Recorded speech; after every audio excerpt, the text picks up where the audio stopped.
सब बहुत ज्यादा नजदीक आ चुके हैं। तुम्हारे दोस्तों ने पूरा सिलेबस कंप्लीट कर लिया, 2 से 3 बार रिवीजन भी कर लिया है, और एक तरफ तुम हो, तुमने एक बार भी पूरा सिलेबस कंप्लीट नहीं किया। रिवीजन तो बहुत दूर की बात है, तुमने पढ़ा सब कुछ है, लेकिन ऐसा लग रहा है कि तुम सब चीजें भूलते जा रहे हो, और तुम्हें अब लग रहा है कि मैं तो अच्छा स्कोर नहीं कर पाऊंगा। क्या तुम्हारे अंदर भी ऐसे थॉट्स आ रहे हैं कि भैया अब ना बहुत कम टाइम बचा, अब मैं कुछ नहीं कर सकता, अब बस मेरा रिजल्ट बर्बाद हो गया, इसके बाद मेरे से कुछ नहीं होगा? तो ये वीडियो तुम्हारे लिए है। सबसे पहली बात तो ये है कि हर टाइम पे लाइफ के अंदर हमें 2 ऑप्शन दिए जाते हैं। सबसे पहला ऑप्शन बहुत आसान होता है कि अभी के अभी गिव अप कर दो, कि बस अब जो होगा वो देखी जाएगी, मैं तो मेहनत नहीं कर सकता भैया, मैंने ना पूरे साल भर जो किया वो कर लिया, अब मेरे बस की बात नहीं, अब तो टाइम ही बहुत कम बचा है। ये बहाना देकर के खुद को बेवकूफ बना लो। जब रिजल्ट आएगा एक दिन मुंह नीचे कर लेना, बात मत करना और उदास हो जाना, फिर उसके बाद में वही इसी तरीके से करना। और एक दूसरा ऑप्शन है कि हाँ भैया, मैं मानता हूं कि मैंने मेहनत नहीं की, मैं मानता हूं कि वो मैंने मेरा 100% एफर्ट नहीं दिया,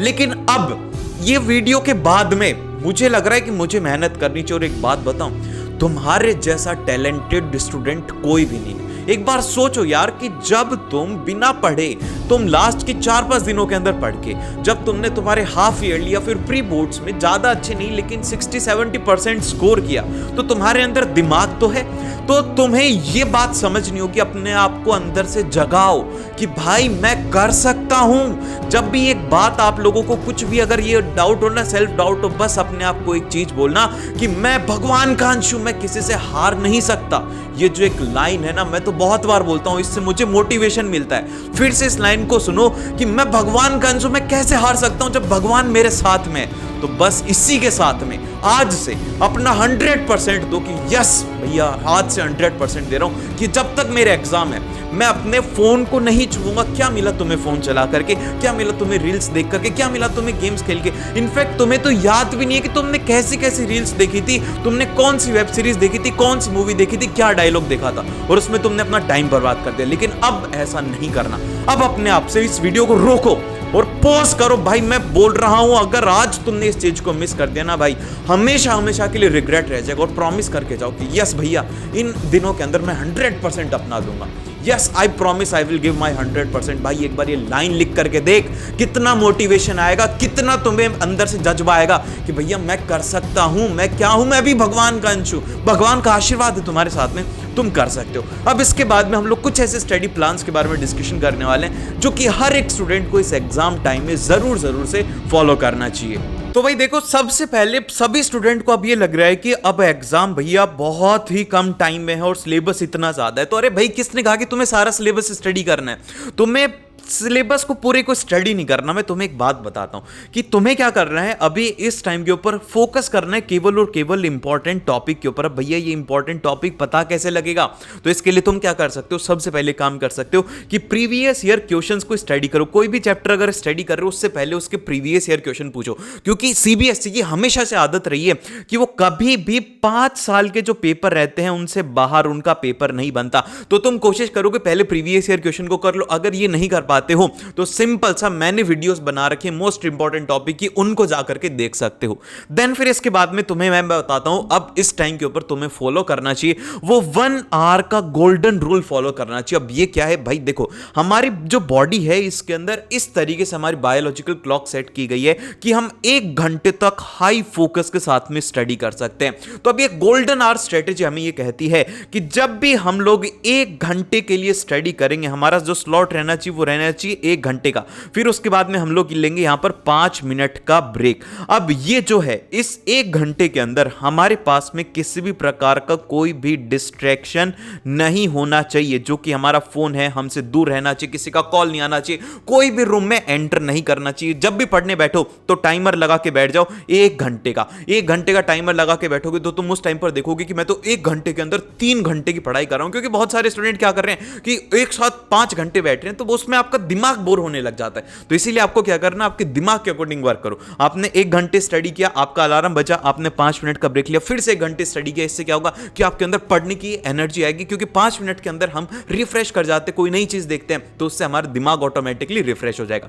देन फिर इसके बाद में अब आपको क्या करना है, आपका स्टडी प्लान क्या होना चाहिए? तो भाई देखिए, सबसे पहले 1 घंटा जो सेशन है वो आपका होना चाहिए रिकॉल का। रिकॉल के अंदर आपको जितने भी आपके इंपॉर्टेंट फॉर्मूलाज हैं वो आपको रिवाइज करने हैं। है, जितनी भी इंपॉर्टेंट डेफिनेशंस है वो आपको रिवाइज करनी है हर दिन, क्योंकि अगर एग्जाम में जाकर के भूल गए तो क्या करोगे। इसीलिए जो भी आप पढ़ रहे हो, जैसे कि आज आपने स्टडी किया तो कल सबसे पहले आपको वही पढ़ना है जो कि आपने आज स्टडी किया था। ये आप ध्यान रखो। फिर से मैं बता देता हूं कि अगर आपने जैसे कि आज मान लो कि 3 चैप्टर्स को स्टडी किया तो नेक्स्ट डे की मॉर्निंग इन तीनों चैप्टर्स को जल्दी से रिकॉल करना है। इसमें ज्यादा टाइम नहीं लगेगा, 15 से 20 मिनट लगेंगे, लेकिन ये जो टाइम है इसके अंदर आप अपने घंटों बचा सकते हो। 7-8 घंटे की पढ़ाई आप इस 1-1.5 घंटे के अंदर कर सकते हो। देन फिर इसके बाद में एक बात ध्यान रखना कि जब आपके एग्जाम्स में ये आपको कब तक फॉलो करना है, 12 फरवरी तक आपको फॉलो करना है, 12 फेब तक। कोशिश करिए कि आप लोग इसमें सभी सब्जेक्ट्स का एक-एक सैंपल पेपर जरूर से करें। इस सैंपल पेपर का टाइमर लगा के सेट करना है कि भाई 3 घंटे देना है, जैसे कि 9 से 12 का आपने एक स्लॉट बनाया। अब इसमें आपने पेपर दे लिया, फिर उसके बाद में उसका एनालिसिस इसमें बहुत ज्यादा जरूरी है, तो इसीलिए आपको 1 घंटा उसके एनालिसिस को देना है कि आप कौन सी गलतियां कर रहे हो, क्या सिली मिस्टेक कर रहे हो। उस पेपर के ऊपर आप लिखो कि आपने जैसे कि पेपर दिया और आप इसमें लिखो कि यार मैं तो ये सिली मिस्टेक कर रहा हूं, ताकि नेक्स्ट टाइम जब आप पेपर देने के लिए जाओ तो आप केवल और केवल उस सैंपल पेपर के ऊपर पढ़ के चले जाना कि आप क्या क्या गलतियां करते हो, जिससे कि आपके एग्जाम के अंदर बहुत ही कम गलतियां होंगी। तो ये आपको 12 फेब तक करना। और इसी के साथ में बात ध्यान रहे, इसके बाद में कोई भी सैंपल पेपर नहीं करना एग्जाम से 1-2 दिन पहले, क्योंकि होगा क्या कि अगर आपने कोई एक ऐसा सैंपल पेपर कर लिया जो कि टफ था, अगर आपने टफ पेपर किया तो आपको लगेगा कि मैं तो अच्छा स्कोर नहीं कर पाऊंगा और आपको कॉन्फिडेंस लो हो जाएगा। टोटल गेम किसका है? कॉन्फिडेंस का। तो कॉन्फिडेंस को लो नहीं होने देना। तो इसीलिए आपको कोशिश करनी है कि 12 फेब तक आप सभी सब्जेक्ट्स का एक-एक सैंपल पेपर जरूर से कर लें।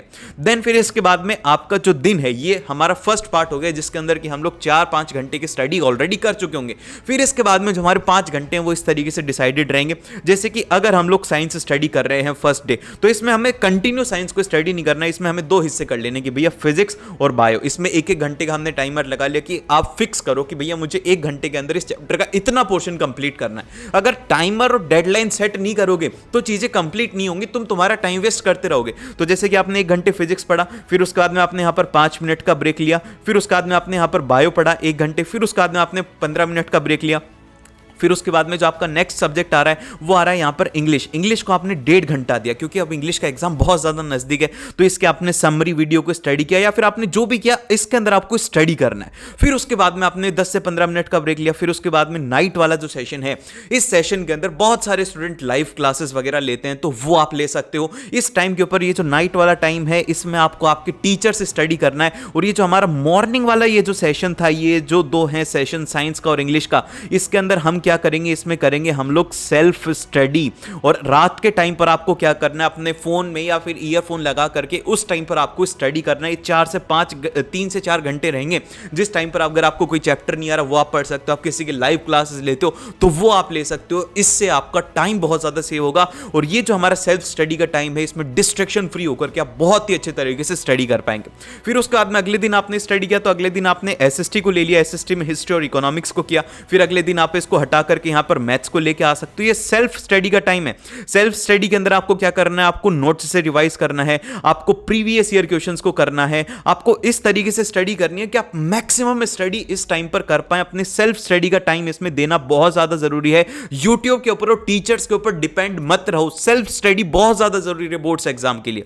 फिर उसके बाद आपने हिंदी स्टडी किया, फिर रात को आपने फिर से क्लास लिया। इस तरीके से आप अपने डे को मैनेज कर सकते हो। इस तरीके से आप अपनी चीजों को बहुत ही आसानी से कर सकते हो। देन फिर इसके बाद में एक बहुत ही इंपॉर्टेंट जो फ्लो चार्ट है वो आपको फॉलो करना है। इसमें सबसे पहला और सबसे इंपॉर्टेंट काम आपका हर दिन होना चाहिए कि रिवीजन मुझे करना है। 1 घंटे का मेरा जो पहला स्लॉट रहेगा उसके अंदर तो भैया मैं रिवीजन करूंगा। जो भी मैंने कल पढ़ा था, हफ्ते में पढ़ा था, जो चीजें मैं बार बार भूल रहा हूं, जैसे फॉर्मुलाज भूल रहा हूं, उन फॉर्मुलाज को फिर से रिवाइज करूंगा। फिर उसके बाद में मैं सैंपल पेपर करने की कोशिश करूंगा। एक सैंपल पेपर हर एक सब्जेक्ट का हो जाए। जैसे कि अब तुम्हारे एग्जाम के अंदर के 6 दिन है, तो 6 दिन, एक दिन साइंस का किया, अगले दिन एसएसटी का किया, फिर मैथ्स का किया, फिर उसके बाद में इंग्लिश का किया, फिर उसके बाद में हिंदी का किया। तो इससे तुम्हारे सारे सैंपल पेपर भी हो जाएंगे और तुम्हारी लिखने की भी प्रैक्टिस हो जाएगी। क्योंकि बहुत सारे ऐसे स्टूडेंट होते हैं जो कि लिखने की प्रैक्टिस नहीं करते, उनका एग्जाम छूट जाता है। और फिर इसके बाद में एक बहुत ही जरूरी बात बता रहा हूं, बहुत ज्यादा दुख भी हो सकता है कि अपने दोस्तों से यार थोड़ी सी दूरी रखना। क्योंकि हो सकता है कि आपका दोस्त आपको कहे कि मैंने तो ना 3 बार रिवीजन कर लिया। वो जैसे ही बोलेगा मैंने तो 3 बार रिवीजन कर लिया, फिर उसके बाद में आपको सेल्फ डाउट होगा कि यार मैंने तो इतना पढ़ाई नहीं किया, तो बहुत ज्यादा पढ़ रहे, फिर आपको डर लगने लगेगा। तो इसलिए आपको कोशिश करनी है कि आप केवल और केवल अपने दोस्तों से दूरी रखो। अपने मम्मी पापा से बात कर लो, जब भी स्ट्रेस लगे तो अपनी मम्मी से बात कर लिया करो। बहुत ज्यादा रिलैक्सिंग फील होता है। मैं तो जब भी मेरे को लगता है कि यार चीजें सारी सारी बिगड़ गई, मम्मी के पास जाके बैठ जाता हूँ तो मुझे अच्छा लगने लग जाता है। तो ये आप कर सकते हो। फिर उसके बाद में यार एक बात ध्यान रखो कि मैंने इतनी देर तक समझाने का कोई मतलब नहीं है। अगर आप अपने फोन को दूर नहीं रख रहे हो, आपको अपना फोन अपने रूम में नहीं रखना, अपने सिबलिंग्स को दे दो या अपनी मम्मी को दे दो जब भी आप स्टडी कर रहे हो। मैंने बताया ना कि हमारा जो रात का स्लॉट है जिसमें हम लोग क्लास लेंगे 3-4 घंटे, जब आप फोन या फिर लैपटॉप का यूज में ले सकते हो, लेकिन जब आप सेल्फ स्टडी कर रहे हो इसको अपने पास में नहीं रखना है। फिर लास्ट के अंदर मॉर्निंग सेक्शन में आपको रिवीजन करना ही करना, और उसी के साथ में एक बहुत ज्यादा जरूरी है वो है तुम्हारी हेल्थ। अगर तुम अच्छे तरीके से सोओगे नहीं बोर्ड एग्जाम के अंदर, अगर तुम 2-3 घंटे सोओगे तो तुम्हारी हेल्थ बहुत ज्यादा इफेक्ट होगी। जो तुम पढ़ के गए हो वो भी तुम एग्जाम के अंदर भूल जाओगे। तो इसीलिए 6 से 7 घंटे की नींद बहुत ज्यादा जरूरी है। और देखो भाई, बोर्ड्स एग्जाम कोई ऐसी रॉकेट साइंस नहीं है, तुम कर सकते हो और मुझे तुम पर पूरा विश्वास है कि तुम कर सकते हो। अगर तुमने इस वीडियो को यहां तक देखा है तो भैया एक बार दैंड जरूर से लिखना, क्योंकि मुझे पता है कि तुम एक वॉरियर हो, एक फाइटर हो जो कि अपने सपनों के लिए लड़ रहा है। तो और मिलते हैं नेक्स्ट वीडियो के अंदर। अगर कोई भी डाउट हो तो आप कमेंट सेक्शन में पूछ सकते हो, मैं आपका डाउट सॉल्व करने की कोशिश करूंगा।